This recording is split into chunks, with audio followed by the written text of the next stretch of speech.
Thank you, Saurabh, for such a kind introduction.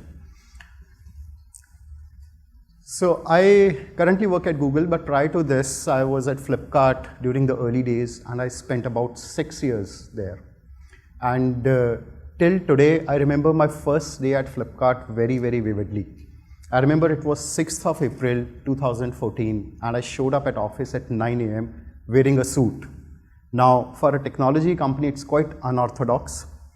And I had just come back from Australia. I finished my MBA, and I had tons of confidence. And when I went to my office on day one, but it turns out the world wasn't ready for me yet, at least not in that hour. When I reached the office, it was just empty, eerily quiet, and I was just beginning to wonder if I'm at the right place. The only person I found in the office was a lone security guard who exchanged puzzled glances with me and asked me, "Sir, itni jaldi kaun aata hai?" It was like, who shows up at 9 o'clock in Flipkart office? Well, that was the case. By 10:30, the office started to bustle up, and by 12 o'clock, my induction was completed. It was a 15-minute crash course on what Flipkart is and what we do, etc. I was handed over a laptop and given some vague instructions to go on to the 3rd floor and find my team. Now, that was about it. And I go to 3rd floor. It's just chaos, okay? There are just no seats, no desks to spare. Everybody seemed to be shouting. People are running around like headless chicken. I was like, what's going on? And I couldn't even find a chair to sit on. So I found an abandoned beanbag on a corner, and I made myself comfortable. Only a couple of minutes later, somebody whisked it away from me, saying that they needed it in a meeting room. And there I was, like a fresh MBA, wearing a suit, sitting on the floor. That was my day one at Flipkart. Okay? The next couple of days were just a whirlwind, and I went into meetings where nobody would put their phones on silent. Phones would, were blaring Bollywood ringtones. Everybody will just pick up phones middle of conversation to just answer them. Lots of shouting, so much so that in one meeting, I even heard a comment, "Whose neck I will snap if this doesn't get delivered." That was scary, That night I went home and told my wife, looks like coming back to India and joining an Indian startup was actually a mistake. I don't think I'm cut out for it, okay? Now, that's a moment when I realized that something really shifted beneath. And what I found was a true, very deep, meaningful purpose. So at Flipkart, what I realized for me, it wasn't about selling products. It wasn't building like $1 billion startup. Behind all of that, there was a core purpose, and it was to build an ecosystem of sellers, small sellers who can come online our platform and be able to reach to millions of customers. It was about giving people the power, enabling them, educating them, teaching them, and how to build a better overall community of sellers, overall nation, and develop the whole ecosystem as a whole. Okay. That is where I found my true purpose. And as I would work with as I was working with multiple sellers, one thing I want to, all of you to understand that Flipkart is a marketplace platform where third-party sellers can come online and sell their, list their products to sell it to the customers. Now, as I would talk to a lot of these sellers to ask them, like, what would it take you to grow your business from X today to, let's say, a 10X scale? Now, a lot of them told me different things, but one common thread that I found across sellers of all sizes on the platform was lack of working capital loans. Now, this may not sound like a big problem to a lot of people sitting in this room because we keep getting all those calls from banks for personal loans and credit cards and all that stuff. But if you go to the small and medium businesses industry, getting a business loan is a real pain. Okay, so I went to like all the top banks in the country, met ICICI, State Bank, you name it, I met them. And I asked them, so if there is so much of demand for credit in this economy, why are you not able to fulfill it? And what I understood was that even though the banks want to fulfill it, they just don't have a way of being able to assess the risk that's associated with small and medium enterprises. Okay? And these small sellers, they don't have anything to give it to the bank as a collateral against which a loan can be taken. Now, this seemed like a problem worth solving. Okay? Now, I come back and I'm thinking like, we have the data, we have the technology, and we have the reach. If anybody can solve this problem in our country, it's going to be us, and it's going to be me. So we wanted to build a platform where, for example, the lenders could come and be able to give out loans to all these small and medium businesses based on their business on Flipkart. Okay? And it seemed like a very viable proposition at that point in time. So I remember this incident, which is etched into my memory. I was in the head office of India's largest NBFC. Okay?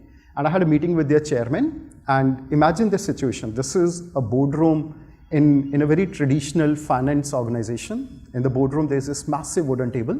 And I have the chairman sitting on the other side. He's surrounded by his CXOs, chief risk officer, policy officer, all those kind of people. And on the other side, I was just a very junior product manager, just very nascently graduated from IIM, who just wants to change the world. And we were having this conversation, and what I realized at that point in time, that the finance industry is used to working in a certain way, and they were still sticking to that. So what was happening during our conversation? A lot of new terms and conditions were being trickled onto me gradually over the course of 2 or 3 days. So much so, it so happened that I got frustrated and I blurted out. Now, mind it, I am a product manager, a very junior person, and I'm talking to somebody who manages a portfolio of 15,000, 20,000 crore rupees, one of the industry titans. Okay? And I blurted out, sir, trailer kuch aur picture kuch aur, hamare saath nahi chalega. Okay? Translated, what I told him, sir, you showed me a very fancy picture when I came in, but the reality is very different. It's not going to work for us. That chairman and his entire team was dumbstruck. They were not used to anybody talking to them like that, leave alone from somebody from, a small company like Flipkart at that time. But I'm glad that gentleman was able to see my point of view. And we moved forward. We were able to resolve our differences. And we launched the small business lending platform at Flipkart. Now, to my surprise and to my not so surprise, it became the fastest growing SME lending platform in the country. We grew it into like a loan book of hundreds of crores in less than 2 months. Massive media coverage. It was hailed as a revolutionary platform. A lot of banks wanted to work with us. They wanted to use the similar model and take it to the offline market. I was on cloud 9. I was like, I've done something truly incredible. Okay? But that's not where the story ends. Okay? I understood the true impact of my work at another point in time. So I was at a seller meet. So seller meet is generally a forum and event where we would invite sellers from all walks of life to come and just hear what we are doing, learn from them, etc., etc. And I talked about my platform. And as I finished my presentation and I was just talking to some people around, I saw 2 boys. They were about 20, 23 years of age. They weren't very posh, okay, to be honest. They walked up to me and they asked me, sir, did you build this loan system? Okay, in very broken English, they were like, I said, yeah. Do you like it? Me and my team built it. Do you like it? And then one of them held my hand and started crying. I was like dumbstruck. I was like taken aback, like what happened? Is everything okay? Then the other person with him, who was his brother, explained it to me. Sir, we are from a very poor family. My mother works as a housemaid. She goes to people's home to clean utensils and wash clothes. We barely finished school. And when Flipkart started, we scraped together about 10,000 rupees and we started selling mobile cases and covers onto your platform. The business was doing well, but we needed money for growth and nobody would give it to us. The banks need security. We don't have anything to give as a collateral. If I go to offline market to take the loan, they'll charge us about 3 to 4% interest per month, which is astronomically high and something we cannot afford. But when your platform came along, we were able to get a loan of about 1.5 lakh rupees in less than 2 days. That was the moment, guys, I froze. I mean, till date, when I talk about it, you can see, my throat swells up. Because that's the time when I realized that the true potential of the work that I was doing, it was changing millions and millions of lives all over the country. It was about fulfilling dreams. It was about creating that impact at the grassroots level. And it wasn't about handing money in charity. It was enabling them. It was helping people to grow beyond their wildest imagination in more ways than I could imagine. So that was my time at Flipkart. Okay. Couple of years later, I moved to Google. Okay. Now, I think everybody knows Google and associates it with a certain way of life. But I want to talk a little bit deeper on how I work at Google. Okay? Now, I'm part of the Google TV team, and I have brought the same spirit of transformation with which I worked at Flipkart to Google TV. Okay? I want to build experiences that not only entertain, but they also enlighten and connect with us at a much deeper emotional level. Okay? Some of you might recall in August of last year, 2023, when Chandrayaan-3 landed on the moon. You may not realize, but over 80 lakh people were, glued to their screens on YouTube watching the Chandrayaan descent. Just recall all the pride, national pride that you would have experienced at that point in time when Chandrayaan did a successful landing on the moon. I still get goosebumps thinking of that time. That's the kind of experiences I want to build, And behind all the work that we do, there is a very core purpose. For me, the core purpose is I want to democratize entertainment. Okay. What I mean by that is I want entertainment and all the related experiences to be available to everyone around the world, regardless of how much money you can spend, which country do you live in, which languages do you speak, right? So just imagine this. 10 years ago, I bought a so-called smart TV, which wasn't smart, and I paid a fortune for that. Today, you can buy a smart TV for just 5,000 to 8,000 rupees. That's the power of building like an open platform and something that I truly passionate about. Okay. Now, there's another thing that I want to talk about is the power of your personal mission statement. Now, this is something that I have realized that if you have a strong, deeply conviction and you are so truly passionate about something, and you're able to share it with the people that you work with, a lot of people would join in your journey. Okay? Now, I have had multiple experiences, some of similar nature, but there's one that happened recently with my work. I wanted to build a new content discovery construct that would help our users discover the content they like in a very fast and easy way. So you remove the friction, you remove the struggle, and they're able to get to the content that they like very quickly. Okay?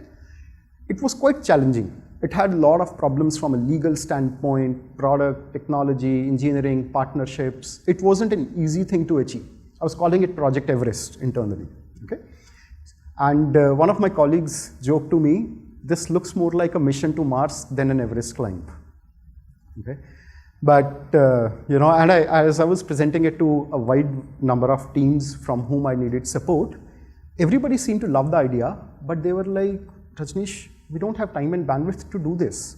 Now, this is a very common problem that people who are working in corporates, they will face. Being able to get the things that you want to get done, getting that prioritized across a wide range of stakeholders is a really tricky problem. Okay? Now, I was talking to my colleague, her name is M. Okay? And I was talking to her and I was telling her, M, do you like this, what we are building? And she was like, yeah, I love it, but I can't help you. I was like, I understand your position, I know you are very constrained, but just for a second, just imagine this, there is a lot of perception in the market that we have become a very slow company. We cannot move fast, okay? That there is even an article in the media, it's titled, "The Maze is in the Mouse," where it talks about how we are stuck in endless approvals, okay, endless prioritization discussions, OKRs and reviews and inevitable reorgs, which has made us incredibly slow. For a second, think if we pull this through, we will break that perception, okay? We will tell the whole world that no, things are not like that and we can do things that, once we were known for. She went silent for a moment. She says, do you really think you can do this? I was like, if you help me, I'll make it happen. Then M says, okay, here's the thing. I'm going to take some flack from my seniors, but I'm going to push some projects aside for you, and I'm going to give you the help and support that you need. Okay? But please don't fail, get it done.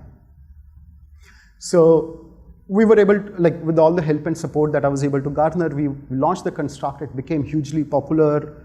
Our users loved it, our execs loved it. But the most important thing that I took away from that was that what we had achieved as a team, what started as a small idea in my mind, and that ripple that got transferred to a lot of other people who worked with me, and the joy and the thrill and that all of us experienced was just incredible. So there are moments like these in your career that when you look back 10 years or 20 years later, that's the joy and thrill you want to experience, and you want to keep on recreating and reliving those moments.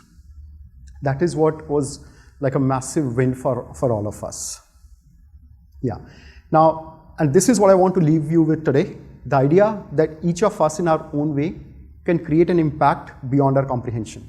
So as you go out in the world, choose to act with purpose, with conviction, with your beliefs. Each of your smallest decisions will create ripple effects that are beyond your grasp today. Some of them will become tsunamis and change the lives of millions of people. It's not going to be easy, okay? That's not a spoiler, but I'm telling you from experience, anything changing the world is not going to be easy.